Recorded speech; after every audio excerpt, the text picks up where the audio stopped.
This is a story about a world obsessed with stuff. It's a story about a system in crisis. We're trashing the planet, we're trashing each other, and we're not even having fun.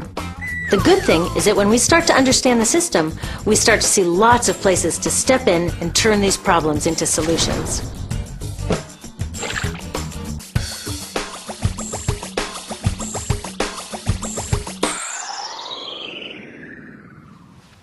One of the problems with trying to use less stuff is that sometimes we feel like we really need it.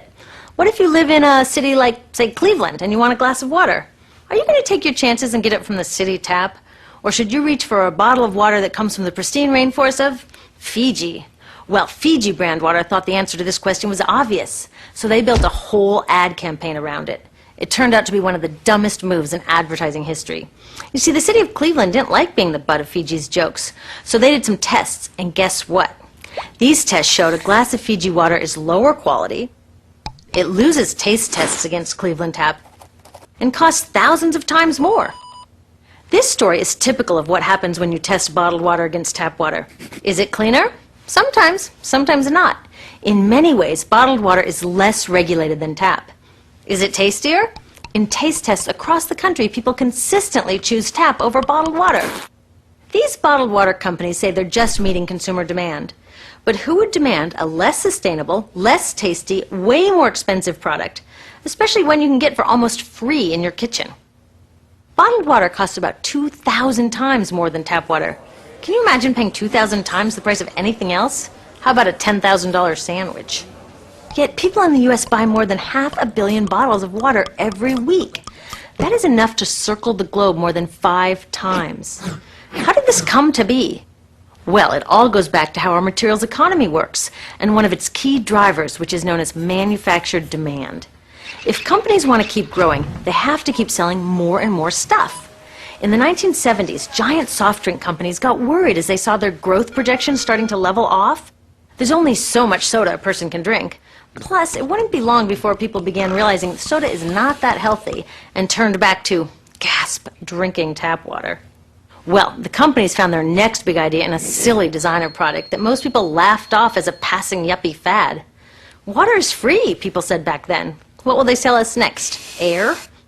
So how do you get people to buy this fringe product? Simple. You manufacture demand. How do you do that? Well, imagine you're in charge of a bottled water company. Since people aren't lining up to trade their hard-earned money for your unnecessary product, you make them feel scared and insecure if they don't have it. And that's exactly what the bottled water industry did. One of their first marketing tactics was to scare people about tap water with ads like Fiji's Cleveland campaign. When we're done, one top water executive said, tap water will be relegated to showers and washing dishes. Next, you hide the reality of your product behind images of pure fantasy. Have you ever noticed how bottled water tries to seduce us with pictures of mountain streams and pristine nature? But guess where a third of all bottled water in the U.S. actually comes from? The tap. Pepsi's Aquafina and Coke's Dasani are 2 of the many brands that are really filtered tap water. But the pristine nature lie goes much deeper. In a recent full-page ad, Nestle said, bottled water is the most environmentally responsible consumer product in the world. What? They are trashing the environment all along the product's life cycle. Exactly how is that environmentally responsible? The problems start here with extraction and production, where oil is used to make water bottles. Each year, making the plastic water bottles used in the U.S. takes enough oil and energy to fuel 1 million cars. All that energy spent to make the bottle, even more to ship it around the planet, and then we drink it in about 2 minutes? That brings us to the big problem at the other end of the life cycle, disposal. What happens to all these bottles when we're done? 80% end up in landfills, where they will sit for thousands of years, or in incinerators, where they are burned, releasing toxic pollution. The rest gets collected for recycling. I was curious about where the plastic bottles that I put in the recycling bins go. I found out that shiploads were being sent to India, so I went there. I will never forget riding over a hill outside Madras, where I came face to face with a mountain of plastic bottles from California. Now, real recycling would turn these bottles back into bottles. But that wasn't what was happening here. Instead, these bottles were slated to be downcycled, which means turning them into lower quality products that would just be chucked later. The parts that couldn't be downcycled were thrown away there, shipped all the way to India just to be dumped in someone else's backyard. If bottled water companies want to use mountains on their labels, it would be more accurate to show one of these mountains of plastic waste. Scaring us, seducing us, and misleading us. These strategies are all core parts of manufacturing demand. Once they've manufactured all this demand, creating a new multi-billion-dollar market, they defend it by beating out the competition. But in this case, the competition is our basic human right to clean, safe drinking water. Pepsi's vice chairman publicly said, "The biggest enemy is tap water."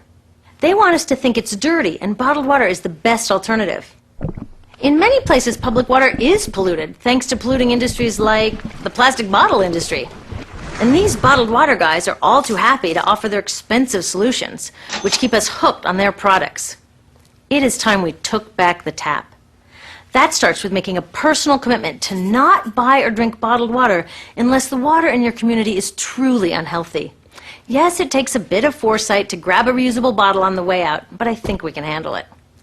Then take the next step. Join a campaign that's working for real solutions, like demanding investment in clean tap water for all. In the U.S., tap water is underfunded by $24 billion, partly because people believe drinking water only comes from a bottle. Around the world, 1 billion people don't have access to clean water right now. Yet cities all over are spending millions of dollars to deal with all the plastic bottles we throw out. What if that money was spent improving our water systems, or better yet, preventing pollution to begin with? There are many more things we can do to solve this problem. Lobby your city officials to bring back drinking fountains.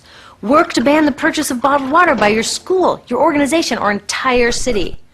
This is a huge opportunity for millions of people to wake up and protect our wallets, our health, and the planet. The good news is it's already started.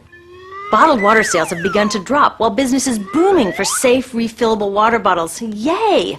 Restaurants are proudly serving tap, and people are choosing to pocket the hundreds or thousands of dollars they would otherwise be wasting on bottled water. Carrying bottled water is on its way to being as cool as smoking while pregnant. We know better now. The bottled water industry is getting worried because the jig is up. We are not buying into their manufactured demand anymore. We will choose our own demands, thank you very much, and we're demanding clean, safe water for all.